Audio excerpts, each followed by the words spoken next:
सोनपुर गांव में केशव नाम का एक गरीब मजदूर रहता था। मजदूरी का काम मिल जाए तो परिवार का पेट भर जाए, नहीं तो परिवार रूखी सूखी खाकर ही सो जाता था। एक दिन, सुनो जी, तुम एक काम क्यों नहीं करते? इस गांव में तो कोई काम मिलने से रहा। तुम वो पहाड़ी के पार वाले गांव में भी तो जाकर कोई काम ढूंढ सकते हो, शायद कोई काम मिल जाए। पर कमला, उस पहाड़ी का रास्ता बहुत खराब है, ज्यादातर सुनसान ही रहती है पहाड़ी। पर कुछ तो करना पड़ेगा जी, बच्चों को कब तक रूखा सूखा खिलाते रहेंगे? कोशिश तो करनी ही पड़ेगी ना जी।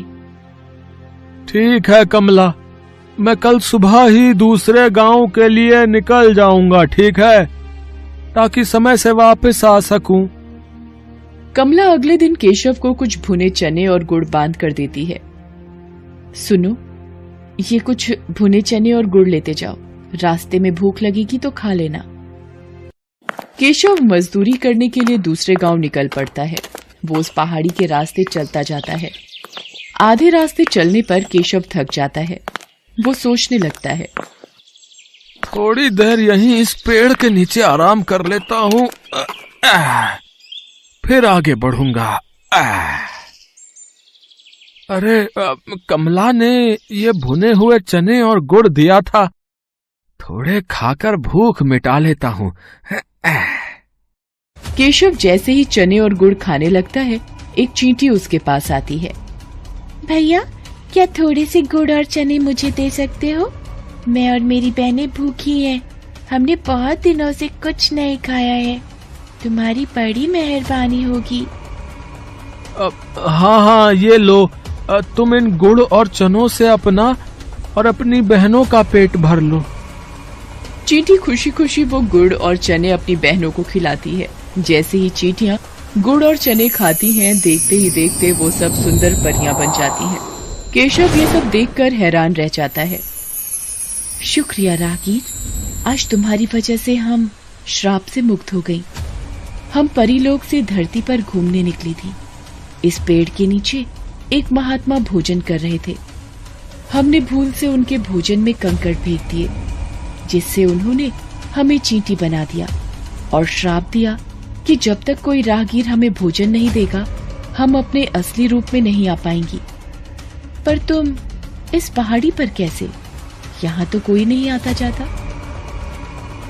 केशव परियों को सारी आपबीती सुनाता है, जिसे सुनकर परियां भी बहुत दुखी होती हैं। वो केशव से कहती हैं, तुम चिंता मत करो केशव, तुमने आज हमारी सहायता की है, इसलिए हम भी बदले में तुम्हें कुछ देना चाहते हैं। ये जादुई चूल्हा है, इस पर बर्तन रखते ही ये जल उठेगा और तुम जो भी कुछ खाने को मांगोगे बर्तन में पक जाएगा। मैं तुम्हें एक मंत्र बताती हूँ। जैसे ही तुम एक थी दुल्हन एक था दूल्हा, बंद हो जा जादुई चूल्हा बोलोगे, चूल्हा खाना पकाना रोक देगा। केशव को जादुई चूल्हा देकर परियां अपने लोक में वापस चली जाती हैं। केशव वो चूल्हा लेकर खुशी खुशी घर वापस आ जाता है। अरे, तुम तो बहुत जल्दी वापस आ गए, और ये चूल्हा कैसा? अरे कमला, रुको, मैं तुम्हें एक जादू दिखाता हूँ। तुम एक पतीली लेकर आओ। हाँ। कमला एक खाली पतीली लेकर आती है। केशव पतीली को जादुई चूल्हे पर रखता है और चूल्हा जल उठता है। केशव दाल बोलता है और पतीली दाल से भर जाती है। केशव एक एक करके चूल्हे पर बर्तन रखता जाता है और मिनटों में सारा खाना बनकर तैयार हो जाता है। ये देखकर कमला और बच्चे बहुत खुश होते हैं। देखा कमला, मिनटों में सारा खाना इस चूल्हे पर तैयार हो रहा है। और कुछ चाहिए तो बोलो। बस बस, अभी इतना बहुत है हमारे लिए। ठीक है, मैं इस चूल्हे को अब बंद कर देता हूँ। एक थी दुल्हन एक था दूल्हा, बंद हो जा जादुई चूल्हा। केशव मंत्र बोलता है और चूल्हा बंद हो जाता है। अब केशव के परिवार को भूखा भी नहीं सोना पड़ता था। एक दिन, सुनो जी, मैं सोच रही हूँ क्यों ना हम एक चाय का ढाबा खोल लें। इस चूल्हे पर चाय और पराठे बनाकर बेचा करेंगे, इससे थोड़ी कमाई भी होनी शुरू हो जाएगी और तुम्हारी काम की तलाश भी बंद हो जाएगी। कह तो तुम ठीक रही हो कमला, बिल्कुल ठीक है। अब मैं एक दुकान किराए पर ले लेता हूँ। जो पैसे आएंगे उससे किराया भी भर देंगे और घर खर्च भी निकल आएगा। केशव घर के नजदीक ही एक छोटी सी दुकान किराए पर ले लेता है और जादुई चूल्हा रखकर चाय बनानी शुरू कर देता है। धीरे धीरे केशव का चाय नाश्ते का ढाबा चल पड़ता है। आने जाने वाले लोग केशव के ढाबे पर रुककर चाय पराठे खाया करते थे। जिन गरीबों के पास पैसे नहीं होते थे, केशव उन्हें मुफ्त में ही खाना बांट दिया करता था। उसे अपनी गरीबी के दिन याद थे। धीरे धीरे केशव की गरीबी की हालत में सुधार होने लगता है। एक दिन, अरे भाई केशव, कैसे हो? अरे मोहन, अरे तुम शहर से कब आए भैया? है गांव का तो रास्ता ही भूल गए लगता है। बस काम से फुर्सत ही नहीं मिलती। वो तुम्हारी भाभी को यहाँ गांव में कुछ काम था ना, तो 2-1 दिन के लिए आए हैं।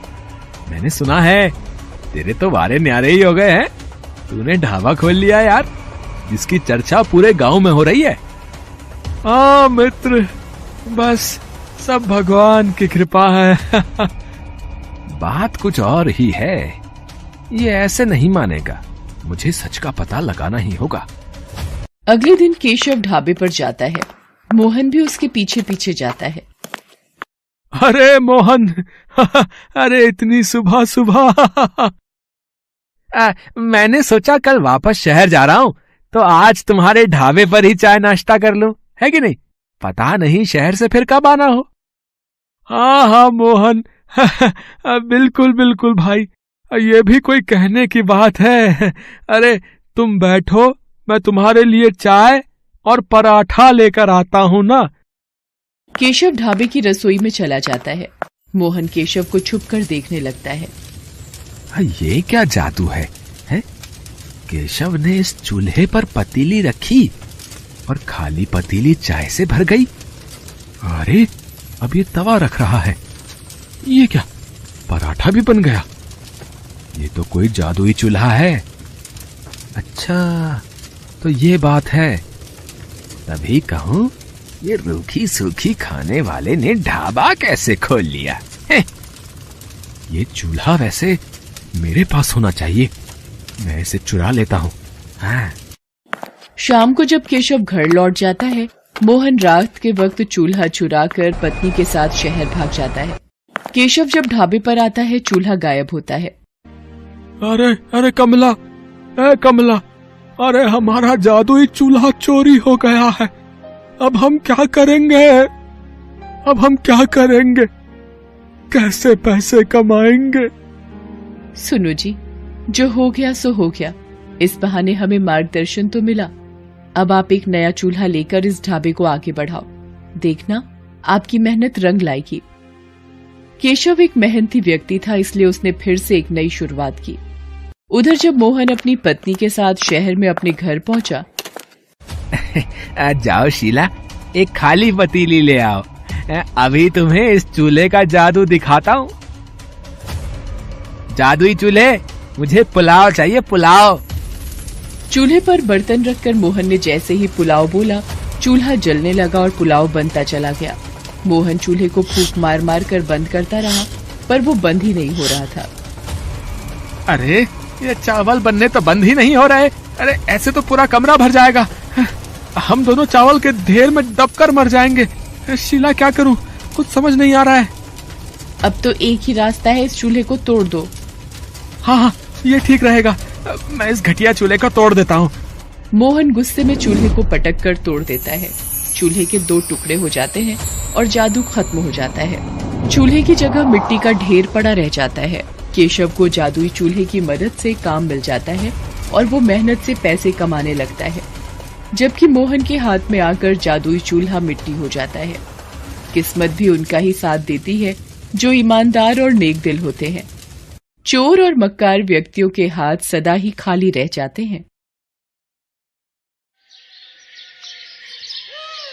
बेलापुर गांव में मलिका नाम की एक बेहद ही खूबसूरत लड़की रहती थी। वो दिखने में जितनी खूबसूरत थी, उसके बाल भी उतने ही खूबसूरत थे। जिसकी नजर भी उस पर पड़ती तो दोबारा उसे देखे बिना नहीं रह पाता। उसके बाल बेहद ही घने, लंबे और रेशम की तरह मुलायम थे। उसके बाल उसके घुटनों जितने लंबे थे। अपनी खूबसूरती के घमंड के कारण मलिका किसी से भी बात नहीं करती थी। एक दिन वो खुद को शीशे में निहारते हुए कहती है, हाय मलिका, जैसा तेरा नाम है वैसे ही तू अपने नाम की तरह खूबसूरत है। उसने की मलिका। मलिका अपने बालों की बहुत ही ज्यादा देखभाल करती थी। एक रात सोते हुए मलिका जोर से चीखते हुए कहती है, नहीं नहीं, ऐसा नहीं हो सकता, नहीं। क्या हुआ मेरी बच्ची, तू इतना घबरा क्यों रही है? माँ, मैंने सपना देखा कि मेरे सारे बाल झड़ गए हैं और अब सब मुझे गंजी गंजी कह रहे हैं और मुझ पर जोर जोर से हंस रहे हैं। तूने कोई बुरा सपना देखा है मलिका? तू सारा दिन अपने बालों में ही खोई रहती है, इसीलिए तुझे ऐसे सपने आते हैं। अब तू परेशान ना हो और चुपचाप से सो जा। वो हर किसी से कोई ना कोई उपाय पूछती रहती थी और उस उपाय को जरूर अपनाती थी। विमला काकी, आपके बाल इस उम्र में भी इतने काले और घने कैसे हैं? बेटा, मैं अपने बालों में रोज रात को सोने से पहले नारियल का तेल लगाकर सोती हूँ, इसीलिए मेरे बाल घने और काले हैं। एक रोज मलिका नदी किनारे अपने बाल सुखा रही होती है। तभी गांव के राजकुमार आदित्य की नजर उस पर पड़ जाती है। वाह, कितने सुंदर और घने केश हैं इस स्त्री के, दिखने में भी बेहद ही खूबसूरत है। अब तो हम इसी से विवाह करेंगे। अगले दिन ही उसके बारे में पता लगवाकर राजकुमार अपनी शादी का प्रस्ताव मलिका के गरीब माता पिता के घर भिजवा देता है। हमारे राजकुमार आदित्य कुमार आपकी पुत्री मल्लिका से विवाह करना चाहते हैं। क्या आपको ये प्रस्ताव मंजूर है? हाँ हाँ, बिल्कुल। हमें ये प्रस्ताव मंजूर है। ये तो हमारा सौभाग्य होगा जो इस गांव के राजकुमार से हमारी बेटी का रिश्ता जुड़ेगा। जब भी कोई मलिका के बालों की तारीफ करता, वो इतराते हुए कहती, मलिका यार, तेरे बाल तो बहुत ही खूबसूरत हैं। अरे कहाँ यार, बहुत ही बेकार बाल हैं, बहुत ज्यादा झड़ रहे हैं। लेकिन मन ही मन अपने बालों की खूबसूरती की तारीफ सुनकर वो बहुत खुश होती। एक बार उस गांव में हिमालय से एक बहुत पहुंची हुई वैद्य आती है, जिसके चर्चे सारे गांव में होते हैं। तभी मलिका को भी उसके बारे में पता चलता है। भाई, सुना है हिमालय से एक वैद्य आई है और वो सबको तरह तरह की दवाइयां दे रही है। वैद्य? फिर तो मुझे भी उससे मिलना चाहिए और अपने बालों को सदा ऐसे ही खूबसूरत रखने के लिए जड़ी बूटी लेनी चाहिए। मलिका उस वैद्य के पास जाती है और उससे कहती है, माताजी, मेरा नाम मलिका है और मैं अपने बालों से बड़ी परेशान हूँ। मेरे बाल ना बिल्कुल भी सुंदर नहीं है और बहुत झड़ते जा रहे हैं। मैं अपने रूखे सूखे झाड़ू जैसे बालों से बड़ी ही परेशान हूँ। मेहरबानी करके मुझे कोई ऐसी दवाई बताएं जिससे ये बच जाए। उस वैद्य ने जब देखा कि इतने खूबसूरत बाल होने के बाद भी वो ऐसा कह रही है, तो उसे समझते देर न लगी कि उसको अपने ऊपर कितना घमंड है। तो वो कहती है, हाँ हाँ ठीक है, तुम जैसा कह रही हो तुम्हारे बाल बिल्कुल वैसे ही हो जाएंगे और फिर कभी भी नहीं बदलेंगे। इसके बाद उस वैद्य ने कुछ औषधियां उठाई और उसके ऊपर काफी सारे मंत्र बोलकर मलिका को दे दिए और बोली, ठीक है, तुम जब भी अपने बालों में कुछ लगाओ तो पहले उसको इस डिबिया में रखना, उसके बाद लगाना, तुम्हारी इच्छा पूरी हो जाएगी। मलिका बड़ी ही खुश हुई।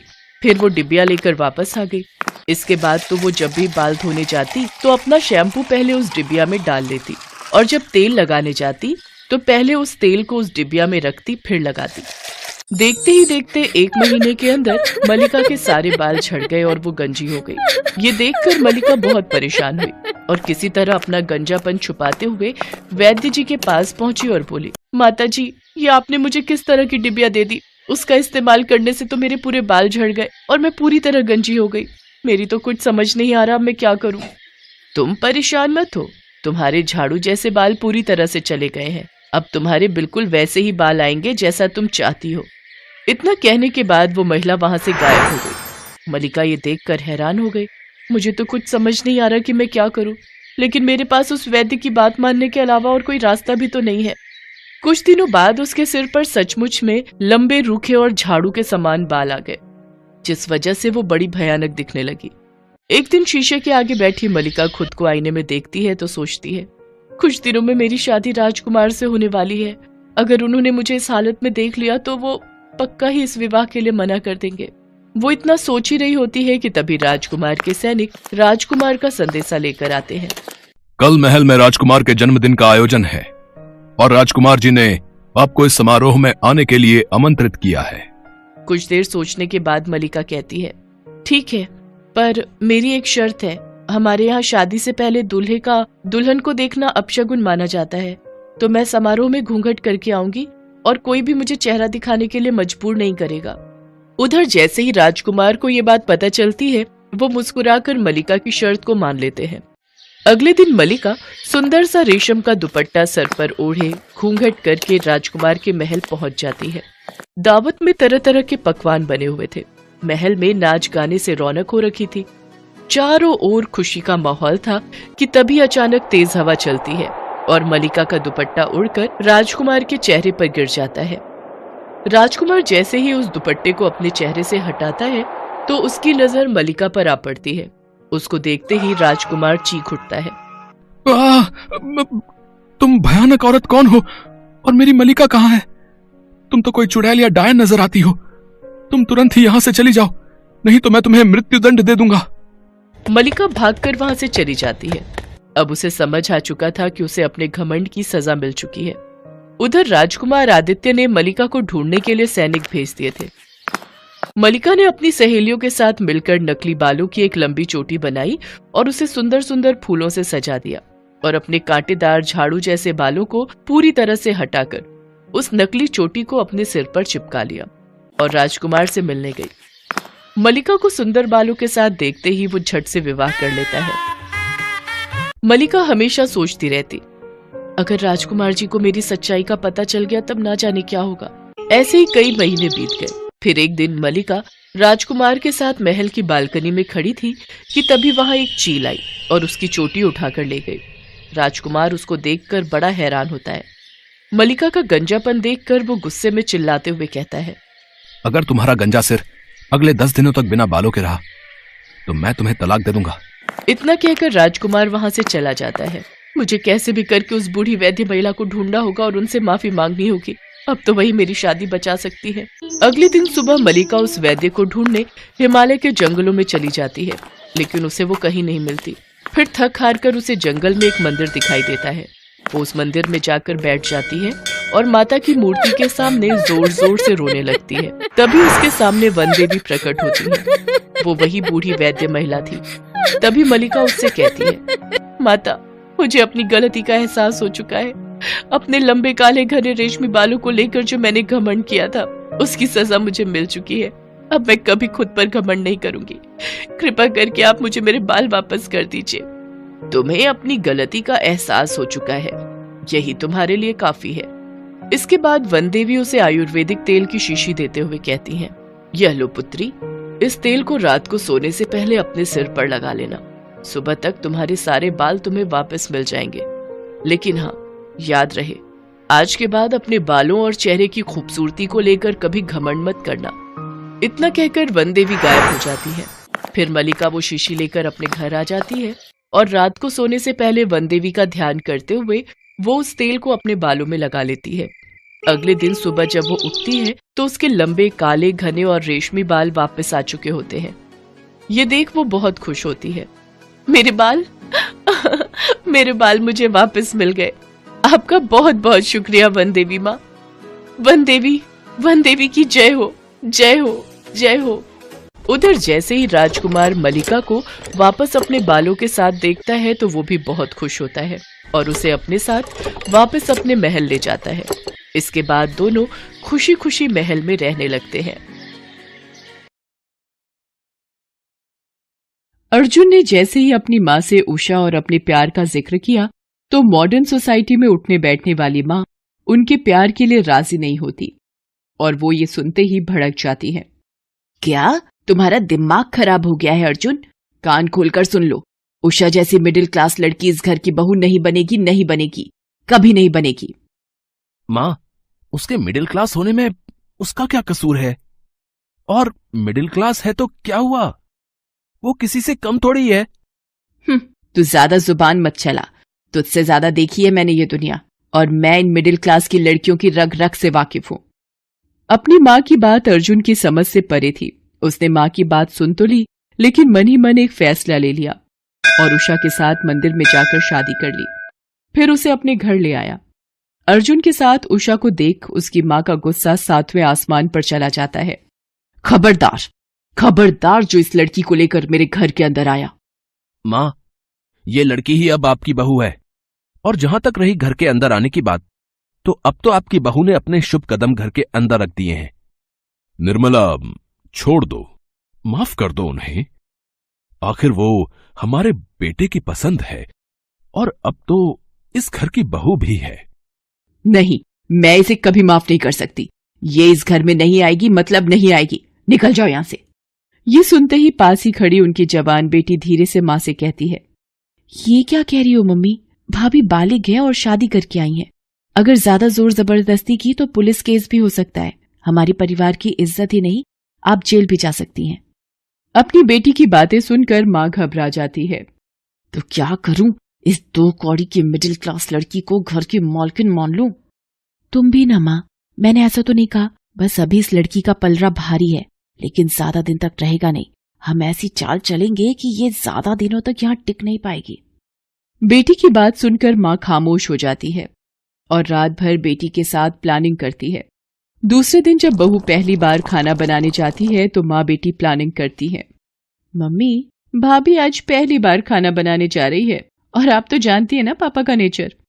उन्हें अच्छा खाना पीना कितना पसंद है। अगर जरा सा खाने में कमी हुई नहीं कि उनका मुंह फूल जाता है और फिर वो उसी खाने के बेस पर खाना बनाने वाले को भी जज करने लगते हैं।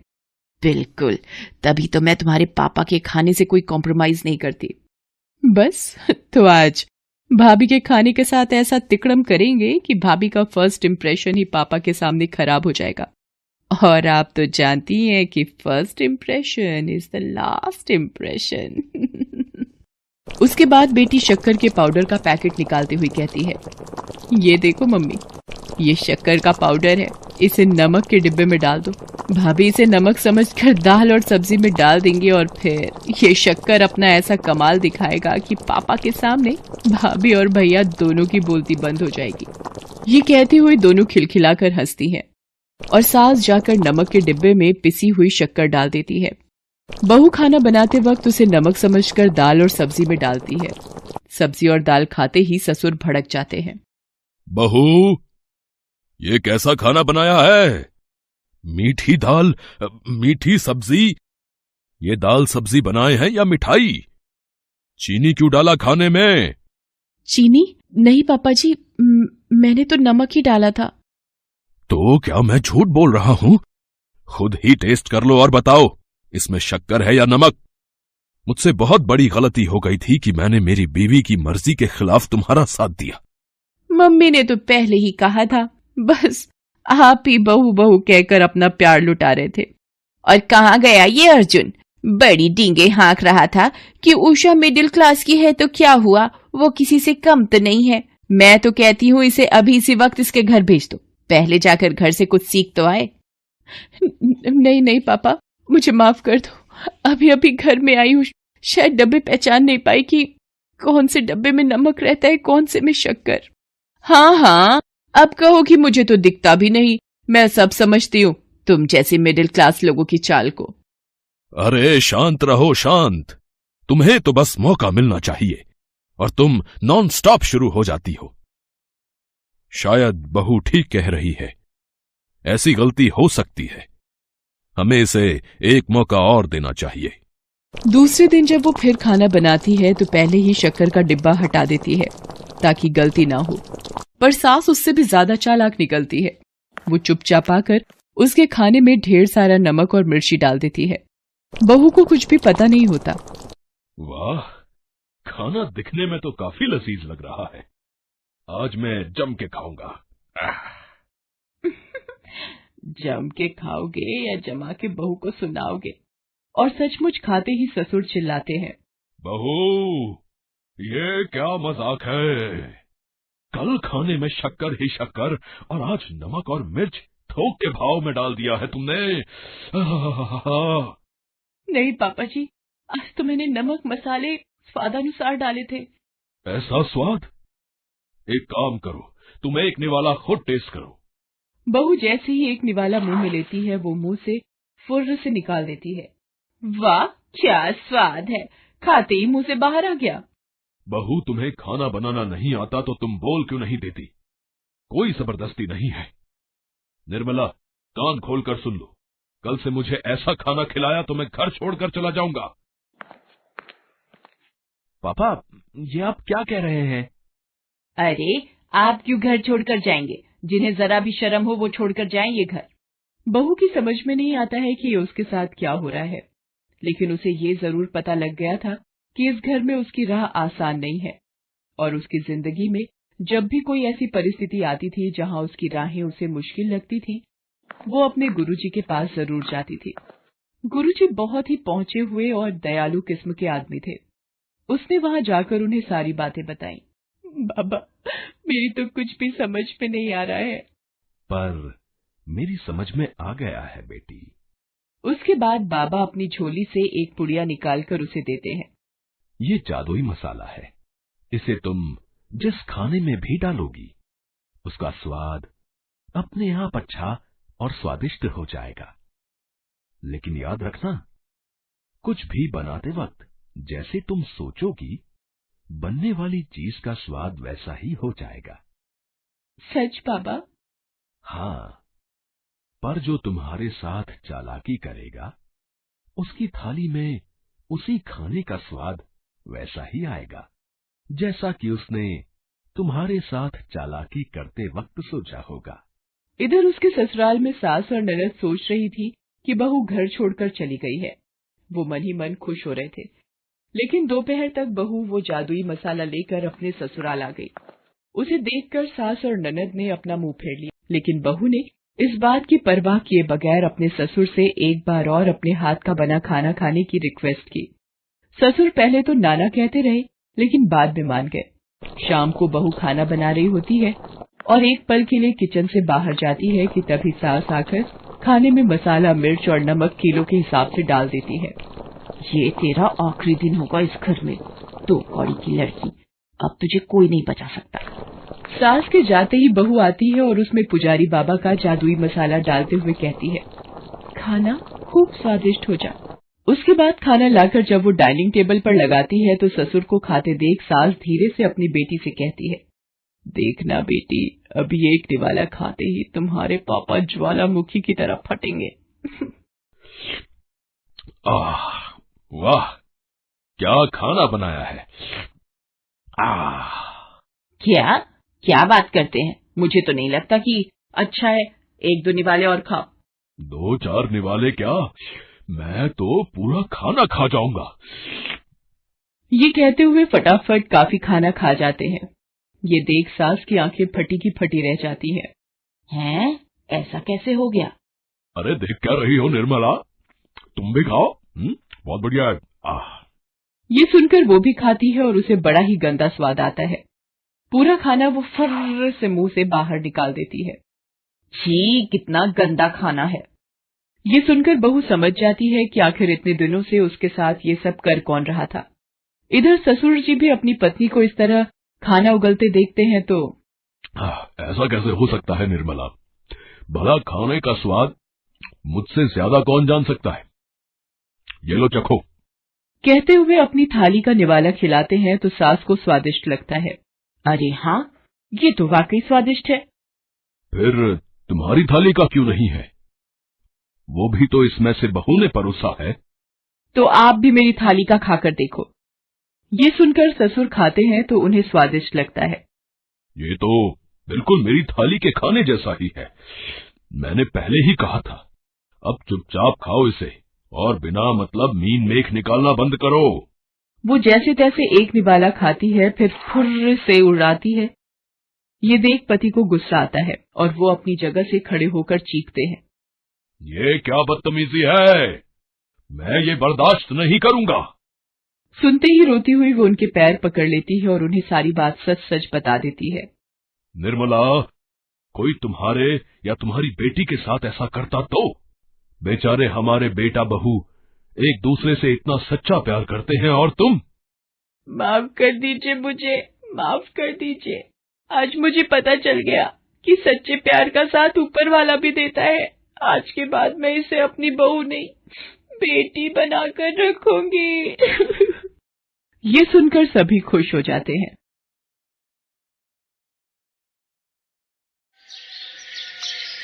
मालती और वीना पड़ोसन थी। मालती अमीर थी, इसलिए वो अपने बेटे समीर की हर इच्छा पूरी कर देती थी। वीना के पति का 3 साल पहले देहांत हो गया था, इसलिए वो घरों में बर्तन सफाई का काम करती थी। कुछ समय से उसके 2 घर बंधे हुए थे, वो छूट गए। इसी कारण वीना को पैसों की बहुत तंगी हो गई थी। इस वजह से उसका बेटा रजत भी उदास रहने लगा था। एक दिन, ये देख समीर, मेरी मम्मी ने मुझे कितनी बढ़िया आइसक्रीम खरीद कर दी। गर्मियों में इतनी टेस्टी आइसक्रीम खाने को मिल जाए तो मजा ही आ जाए। समीर को आइसक्रीम खाता देख रजत का भी मन आइसक्रीम खाने का होता है। वो अपनी माँ से जाकर आइसक्रीम खरीदने की बात कहता है। रजत बेटा, तू तो जानता है अभी मेरे पास पैसे नहीं है कि मैं तुझे आइसक्रीम खरीद कर दे सकूं। अभी कुछ दिन रुक जा, मेरे पास पैसे होंगे तो मैं तुझे खुद ही खरीद कर दे दूंगी। ठीक है माँ, कोई बात नहीं, जब आपके पास पैसे होंगे तब मैं आइसक्रीम खा लूंगा। रजत की आइसक्रीम खाने की इच्छा पूरी न कर पाने के कारण वीना उदास हो गई थी। अगली सुबह वीना मंदिर जाती है और पीपल के पेड़ पर जल चढ़ाते हुए रो पड़ती है। हे ईश्वर, ये कैसी दुविधा है। मेरे बच्चे ने आइसक्रीम खाने की इच्छा की और मैं उसे पूरा नहीं कर सकती। मैं क्या करूं, मेरे पास पैसे नहीं है कि मैं रजत को आइसक्रीम खरीद कर दे सकूं। वीना भी पीपल के वृक्ष के सामने खड़ी रो ही रही थी कि तभी वृक्ष देवता प्रकट होते हैं।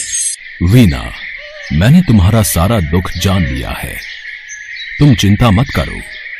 अपने भक्तों की इच्छा पूरी करना तो मेरा कर्तव्य है। मैं वृक्ष हूं, मैंने सदैव निस्वार्थ देना सीखा है। ये लो, ये बीज ले जाकर अपने घर के आंगन की मिट्टी में बो देना। अगले दिन इन बीजों से आइसक्रीम के पेड़ उगाएंगे। क्या सच वृक्ष देवता? ये देखकर तो रजत खुशी से झूम उठेगा। आइसक्रीम के बीज देखकर वीना खुश हो जाती है और घर जाकर अपने घर के आंगन की मिट्टी में आइसक्रीम के बीज बो देती है। तभी रजत समीर के साथ वहां जाता है। माँ, तुम क्या कह रही हो? मैं यहाँ आइसक्रीम के पेड़ के बीज बो रही हूँ। हमारे पास कल तक आइसक्रीम के पेड़ उगाएंगे और उन पर ढेर सारी आइसक्रीम होंगी। माँ, सचमुच ऐसा होगा? फिर तो हम आइसक्रीम खा भी सकते हैं और बेच भी सकते हैं। समीर, एक आइसक्रीम तुम भी खा लेना। नहीं, हम उसमें से एक भी आइसक्रीम इस समीर को नहीं देंगे। ये भी तो तुम्हें अपनी कोई चीज नहीं देता। समीर वहां से चला जाता है और वीना सारी रात आइसक्रीम के पेड़ के बारे में सोचती रहती है। कहीं न कहीं रजत गहरी बात कह गया। अगर ऐसा हो जाए तो फिर तो हम बहुत अमीर हो जाएंगे। फिर देखती हो मुझे कौन गरीब कहता है। अब मैं आइसक्रीम बेचकर पैसे वाली बन जाऊंगी और उस मालती और उसके बेटे समीर को तो मैं एक आइसक्रीम भी नहीं दूंगी। वीना के मन में लालच पैदा हो गया था।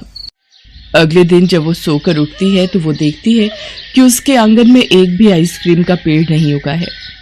वो घबरा जाती है और वृक्ष देवता के पास जाती है। वृक्ष देवता, आप तो कह रहे थे कि मेरे आंगन में इन बीजों को बोने से आइसक्रीम के पेड़ उगाएंगे, पर ऐसा कुछ भी नहीं हुआ। अच्छा, ऐसा कैसे हो सकता है? कोई बात नहीं, तुम ये बीज दोबारा ले जाओ और इन्हें फिर से अपने आंगन की मिट्टी में बो दो। वीना फिर से आंगन की मिट्टी में वो बीज बो देती है। मुझे तो लगता है उस मालती और उसके बेटे समीर की नजर लग गई होगी। इन बीजों को अभी दोबारा से बो देती हूँ।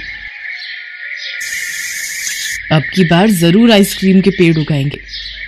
पर इस बार भी आइसक्रीम के पेड़ नहीं उगते। अब वीना गुस्से में वृक्ष देवता के पास जाती है। वृक्ष देवता, आप भी मेरी गरीबी का मजाक उड़ा रहे हैं। आपने 2 बार मुझे वो बीज दिए पर एक भी आइसक्रीम का पेड़ नहीं उगा। बेटी, मैंने तुम्हारे साथ कोई मजाक नहीं किया। मैंने तो तुम्हारी सहायता की थी ताकि तुम अपने बेटे को आइसक्रीम खिला सको। मैंने कितने सारे सपने देखे थे कि अगर पेड़ पर आइसक्रीम लगेगी तो मैं उन आइसक्रीम को बेचकर खूब पैसे कमाऊंगी, घरों में काम करना छोड़ दूंगी, पर ऐसा कुछ भी नहीं हुआ। तुमने लालच किया और लालच इंसान का सब कुछ खत्म कर देता है। मैंने तुम्हें ये बीज तुम्हारे बेटे के लिए उसकी आइसक्रीम खाने की इच्छा से दिए थे, पर तुमने उन आइसक्रीम को बेचकर कमाने के बारे में सोचा, इसलिए आइसक्रीम के पेड़ नहीं उगे, साथ ही साथ तुमने ईर्ष्या की भावना भी रखी। हमें कभी किसी से भी ईर्ष्या की भावना नहीं रखनी चाहिए। अब तुम फिर से ये बीज लेकर जाओ और दृढ़ निश्चय